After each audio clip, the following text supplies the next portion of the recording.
Now that everyone has more time on their hands, we should just all start binge watching our favorite childhood shows. I mean, I'm definitely going to rewatch That's So Raven and Drake and Josh. Let me know in the comments below which show from your childhood you want to rewatch. Hey everyone, what's up and welcome back to Most Amazing Top 10. I'm your host, Lindsay Ivan, and today I'm bringing you the top 10 kid shows that were darker than you realized. Starting off this countdown, we have the Fairly Odd Parents. This show has been a fairly, get it, big success with 10 seasons, and it's the show that I would watch every day after school. But I never regarded it as being dark. That was until I really took time to analyze it. So let's start off with the theme song. Timmy is an average kid that no one understands. Mom and Dad and Vicky always giving him commands. Bed, twerp. Right there, that suggests that Timmy is constantly being bossed around by his parents. And in the show, he's constantly abused by his sadistic babysitter, Vicky. She often degrades him and calls him names. Then it continues with doom and gloom up in his room. So Timmy's room isn't even a safe place for him to escape to. Now, Timmy then gets fairies, which makes his life relatively better. The Fairy Council claims that they grant fairies to the most miserable children on Earth, meaning that there are a bunch of depressed and abused children out there that feel ignored and mistreated by their parents. Moving on at number 9, we have SpongeBob. So I know I already talked about everyone's favorite little yellow sponge before, but I want to go into more detail this time. This show isn't just about a silly little sponge and his daily adventures. It shows characters dealing with depression, anxiety, and mania, and even addresses issues like greed, suicide, and vengeance. Let's take a look at one of the episodes titled One Course Meal. In this episode, Mr. Krabs discovers that Plankton is terrified of whales, and then he uses this to his advantage to torture him. It is revealed that Plankton's ancestors were killed by whales. Now, Mr. Krabs tortures Plankton so much that he actually tries to commit suicide. We see him lay down in the middle of the road waiting for a bus to run him over. Or how about the episode where SpongeBob believes he kills the health inspector and then him and Mr. Krabs struggle to try and hide his body from the cops? Definitely darker than a bunch of us realized. In our 8th spot, we have Phineas and Ferb, a goofy little show about two inventor brothers and their super agent pet, platypus Perry. So in the show, Candace is always trying to get her brothers in trouble by trying to get her parents to witness their inventions, but she never succeeds. Well, it makes her seem like she's a pathological liar. Then in season 1, episode 45, she finally succeeds and her parents catch Phineas and Ferb in the act. As a result, they get sent to reformatory school. Now, this is when the show takes a very dark turn. At this school, the brothers get their imaginations forcibly removed from them. They go through this very disturbing brainwashing process where you see this machine strapped to their head, basically sucking the life out of them. Then we see that they're strapped down with their eyes forced open as they watch this show about how imagination is morally wrong.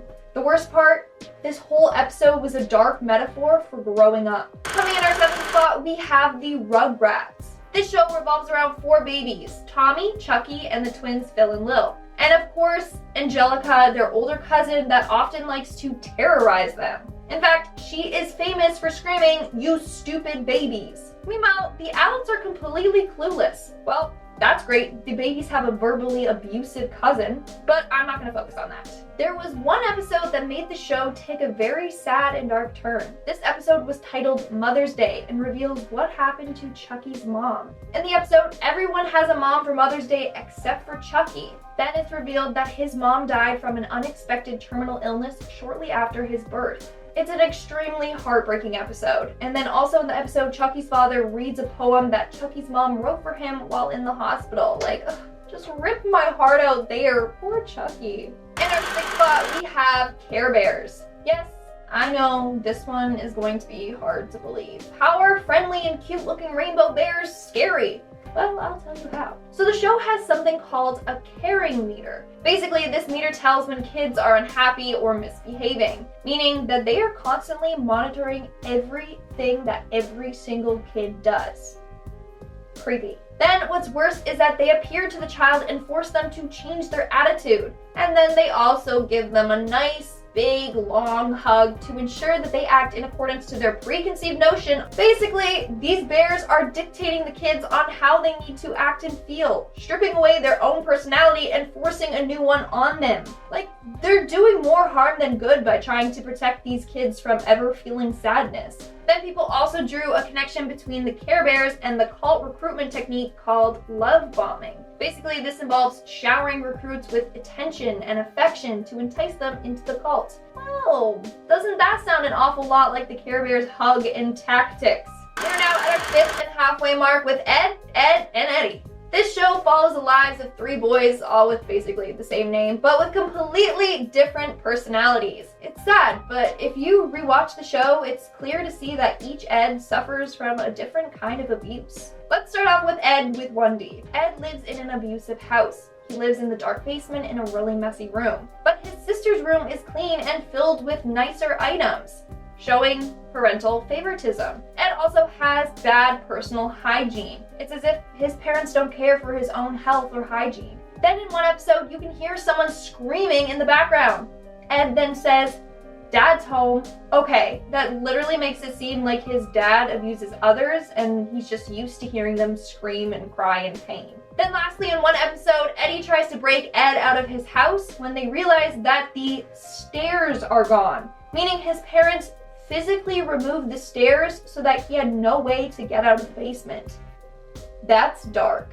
Now, let's move on to Double D Ed. His abuse is more in the form of neglect. His parents are hardly ever home, so they communicate to him through sticky notes. But the notes are often outrageous, like, "Please wash the phone."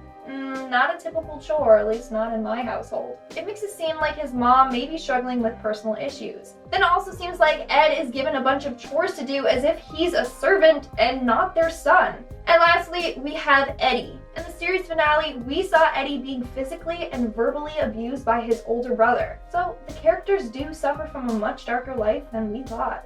In our 4th spot, we have Braceface. Does anyone else remember the show? If not, Braceface is a Canadian cartoon that surrounds the 14-year-old girl Sharon Spitz and her struggles of growing up. Sharon was actually voiced by Alicia Silverstone for the first 2 seasons. Now, Braceface has dealt with much more serious issues on the show, such as peer pressure, body image issues, and even underage drinking. So let's take a look at that last one. In season 1, episode 13, Sharon and her friend Maria go to Miami to visit Sharon's dad. During this trip, Sharon and Maria are invited to go to a party by a friend of her dad's band. At the party, this guy offers both the minors a rum and coke. That's right, they mention that in a kids show. After insisting that they drink, Sharon gives into the pressure and has some. Then you see Sharon continue drinking and has 5 more. With the alcohol in her system, she starts to dance and actually shakes her tushy for all the guys to see. Then she ends up back at the hotel where she vomits. And her dad gives her this big long lecture about underage drinking. I mean, I personally haven't seen a kid or tween show tackle dark issues like that. Moving on to number 3, we have Sesame Street.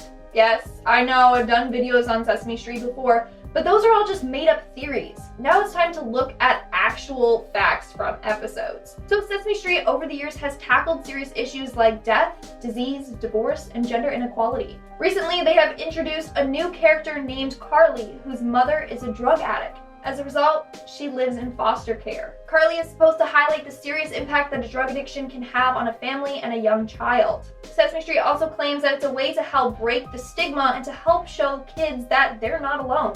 Then we also have the character named Alex, whose father is in jail. And we have Lily, a 7-year-old Muppet whose family suffers from food insecurity and homelessness. Sesame Street is just filled with hard-hitting issues. In our 2nd spot, we have The Sweet Life of Zack and Cody. A classic show that is very well written and actually hilarious, and I still enjoy watching it to this day. So there are 2 main episodes that I want to discuss. The first one being the episode titled Health and Fitness, which was season 2, episode 34. In this episode, London and Maddie go to extreme measures to make sure their bodies look perfect for a fashion show. London is shown trying to lose an extreme amount of weight, whereas Maddie thinks that she needs to gain weight. This episode tackles the eating disorders, anorexia, and bulimia. But as a kid, it went right over our heads. London ends up starving herself to the point where she's super dizzy, and Maddie has digestive issues after binge eating all day. Now, the next episode I want to talk about is titled Poor Little Rich Girl, and it's from season 1, episode 13.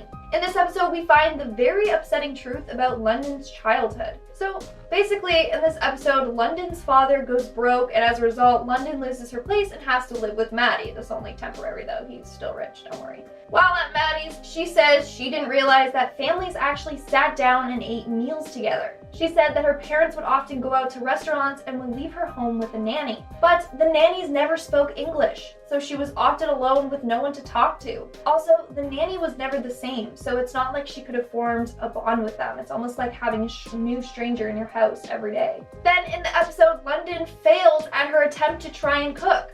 Well, it's because no one taught her how to cook. Then she also says that every weekend she was stuck flying back and forth between her mom and dad. So she didn't really have a good childhood. Side note, the episode about the ghost in Suite 613 would always scare me as a kid. Do any of you guys know what I'm talking about? Let me know in the comments below. And in our #1 spot, we have Hey Arnold.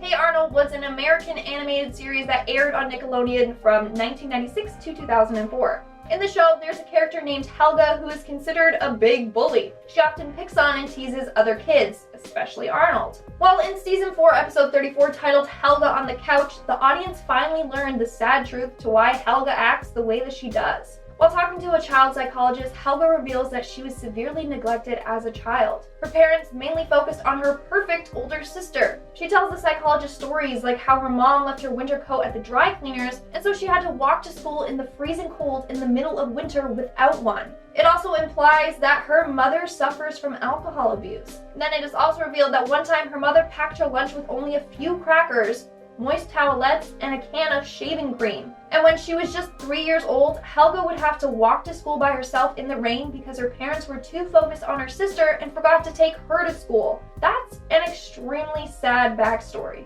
And that's all for today's video. Let's move on to our comment shout-out portion. I'll be shouting out more comments from my video, Top 10 Scary Diseases That Came From Animals. Maribel Perez commented, "Am I the only one who likes pandas? I love pandas. Pandas are cute. I actually have a friend named Liam that loves pandas. So, pretty cool." Chelsea Owens commented, "Love the original Nancy Drew books in the background." Yeah, Chelsea, thanks for noticing. I love Nancy Drew. I'm a huge fan. Plus, I love the old classic books.